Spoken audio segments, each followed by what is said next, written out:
लोकसभा चुनाव 2024 में मायावती अपनी पार्टी के विस्तार और पार्टी की वापसी की ओर देख रही हैं, लेकिन कई सारे ऐसे नेता थे जो साथ छोड़ गए थे। स्वामी प्रसाद मौर्य, दारा सिंह चौहान, ऐसे कई बड़े नाम हैं इस फहरिस्त में जो चर्चाओं का विषय रहे कि स्वामी प्रसाद मौर्य जैसे नेता अगर शायद मायावती का साथ नहीं छोड़ते तो मायावती की बसपा आज भी उत्तर प्रदेश में अपना दबदबा दिखाती। लेकिन सबने ये बात स्वीकार करी कि पुराने नेताओं की बात अलग होती है, उनका एक्सपीरियंस समय समय पर काम आता है। स्वामी प्रसाद मौर्य को अगर देखा जाए तो समाजवादी पार्टी ने 2022 का विधानसभा चुनाव हारने के बावजूद भी पार्टी ने सपा महासचिव की बड़ी जिम्मेदारी दी।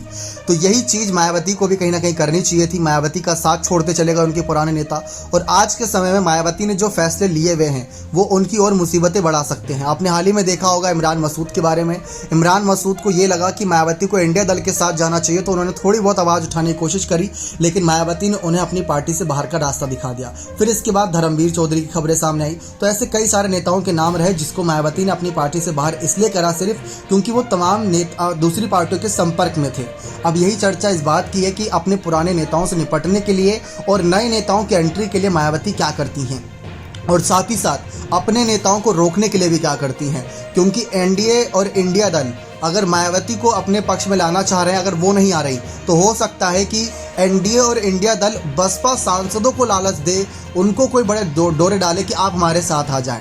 स्वामी प्रसाद मौर्य समाजवादी पार्टी में जो उनके नेताओं को तोड़ सकते हैं, ऐसे ही दारा सिंह चौहान और तमाम बड़े नेता बीजेपी में मौजूद है। केशव प्रसाद मौर्य की बात कर लें जो यहाँ पर इनको अपने साथ लाने की कोशिश कर सकते हैं। तो ये बहुत बड़ा फैक्टर साबित हो सकता है कि मायावती को अपने जनाधार भी बचाना है, अपने नेता को भी बचाना है, और अपने पास जो 10 सीटें सांसदों की है उसको भी बचाना है। खैर, गाजीपुर सीट की क्या ही चर्चा करें यहाँ पर, लेकिन मायावती के सामने ये चुनौती है। लेकिन इस चुनौती का स्वीकार करना मायावती के लिए बहुत बड़ी कहीं ना कहीं मुसीबत होगी, क्योंकि मायावती के साथ कितने नेता मिलकर उनका साथ देते हैं, कितने दगाबाजी करेंगे।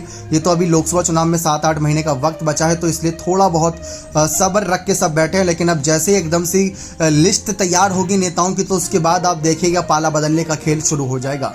बने रहे चैनल के साथ। बहुत बहुत धन्यवाद।